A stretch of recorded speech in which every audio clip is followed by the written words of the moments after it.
आज जो कथा सुना रहा हूं वो पंच तत्वों में सम्मिलित एक ऐसे तत्व की है जिसके बिना यह सृष्टि संभव ही नहीं है, यानी कि वायु, जिसे भारतीय संस्कृति में प्रत्यक्ष देवता माना गया है। आज की कथा हम सब की सांसों को अपनी उपस्थिति से संभव बनाने वाले वायुदेव और उनके परम प्रिय पुत्र, आप सब जानते हैं, हनुमान पर आधारित है। जरा सोचिए कि अपने आराध्य प्रभु श्री राम के असंभव कार्यों को पल भर में संभव कर देने वाले परम शक्तिशाली हनुमान जी का बचपन कैसा रहा होगा।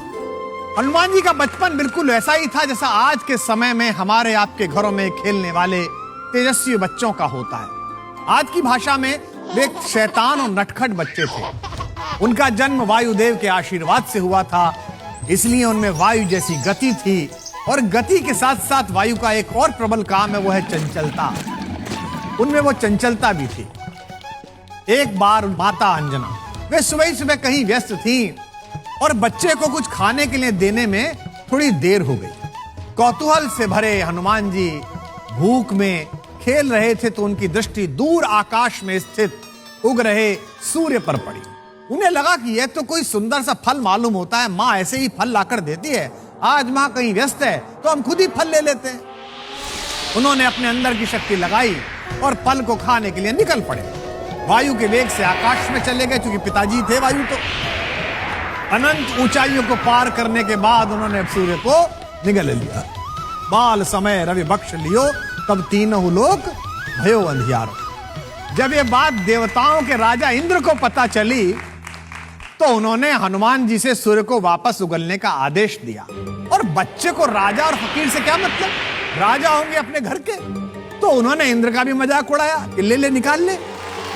अब ऐसे किसी इंद्र का कोई बच्चा मजाक उड़ा दे तो राजा लोग कितने अहंकार से भर जाते हैं। वही इंद्र के साथ हुआ, वो क्रोध से भर गया। उसने हनुमान जी की ठोड़ी को निशाना बनाकर दुनिया का सबसे घातक अस्त्र वज्र चला दिया। वज्र के प्रयोग से परम शक्तिशाली बाल हनुमान भी मूर्छित होकर गिर गए। वो चूंकि हनुमान से मूर्छित हुए, कोई और होता तो सृष्टि नष्ट हो जाती। इंद्र ने उनके मुख से सूर्यदेव को मुक्त करा लिया। सूर्य भगवान के मुक्त होते ही पूरी सृष्टि वापस उजाले में लौट आई।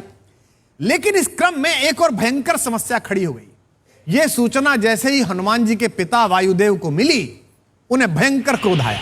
उन्होंने क्रोध से भरकर अपनी गति को तुरंत रोक लिया। वायुदेव के गति रुकते ही सारे संसार में हाहाकार मच गया। लोग सांस लेने के लिए तड़पने लगे, पेड़ पत्ते कुंभाने लगे, हर ओर जीवन समाप्त होने की दिशा में जाने लगा। यह देखकर देवता फिर परेशान हो उठे कि एक समस्या से निकले थे दूसरी आ गई। देवता अंत में जाते कहां पर हैं? ब्रह्मा जी के पास। वहीं पहुंचे कि प्रभु अब ये नया समस्या हो गई। प्रजापति ब्रह्मा ने मूर्छित पड़े हनुमान के पिता वायुदेव को बुलाया। ब्रह्मा जी ने एक बड़े नैतिक न्याय प्रिय व्यक्ति के नाते, एक न्याय प्रिय देवता के नाते क्रोधित वायुदेव का भी पक्ष जानना चाहा। क्रोध से भरे वायुदेव ने बताया कि प्रभु, हनुमान तो अबोध बालक है, उसने किसी बुरे इरादे के साथ तो सूर्य भगवान को निगला नहीं था। ये तो उसके अंदर बाल सुलभ जिज्ञासा थी और भूख थी, तो उसके मन में जो आया उसने वो किया और उसने फल समझकर सूर्यदेव को निगल लिया। ब्रह्मा जी के आदेश पर पहले तो इंद्रदेव ने सबके सामने वायुदेव से सादर क्षमा याचना की। फिर ब्रह्मा जी ने कहा कि भाई, अब तो इंद्र से गलती हो गई, तो मैं तुम्हारे बालक को आशीर्वाद देता हूं कि इस वज्र का कोई भी प्रभाव तुम्हारे बच्चे पर नहीं पड़ेगा। तुम्हारा बच्चा अजर रहेगा और अमर रहेगा। वायुदेव को प्रसन्न करने के लिए बाकी देवता भी हनुमान जी को आशीर्वाद देने में लग गए।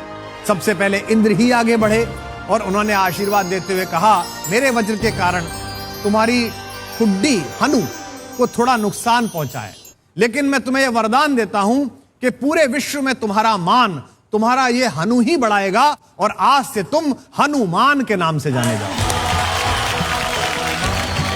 और उसी दिन से पवन पुत्र का नाम हनुमान हो गया। इंद्र ने उन्हें यह भी आशीर्वाद दिया कि न केवल हनु बल्कि तुम्हारा पूरा शरीर वज्र के समान ही कठोर और मजबूत कवच जैसा हो जाएगा। वहां अग्निदेव भी उपस्थित थे। अग्निदेव ने आगे बढ़कर वायुदेव को प्रसन्न करने के लिए हनुमान जी को यह आशीर्वाद दिया कि मेरी अग्नि की ज्वालाएं तुम्हारा कभी कोई नुकसान नहीं कर पाएंगे। जल के देवता वरुण भी वहां मौजूद थे। उन्होंने कहा, तुम्हें जल में भी श्वास लेने में सक्षम होने का वरदान मैं प्रदान करता हूं।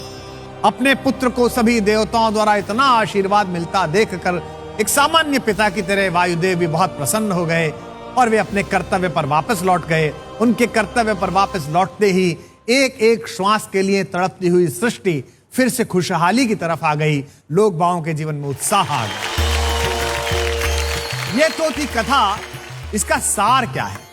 और स्वर्ण स्वर भारत के इस मंच पर मुझे यह कहते हुए प्रसन्नता है कि हम किसी पश्चिम की ऐसी संस्कृति में पैदा नहीं हुए जहां ईश्वर के बाग में लगे हुए फल को जिज्ञासावश खा लेने पर पूर्वजों को बेदखल किया जाता हो। हम उस संस्कृति में पैदा हुए जहां एक छोटे बच्चे द्वारा सूर्य के निगल लिए जाने पर भी पूरी सृष्टि उसे आशीर्वाद देती है, उसे शक्तिशाली बनाती है। और यह कथा जो मैंने आज सुनाई है यही सिखाती है कि बचपन को थोड़ा उन्मुक्त छोड़ दीजिए। इस कथा का यही सार है।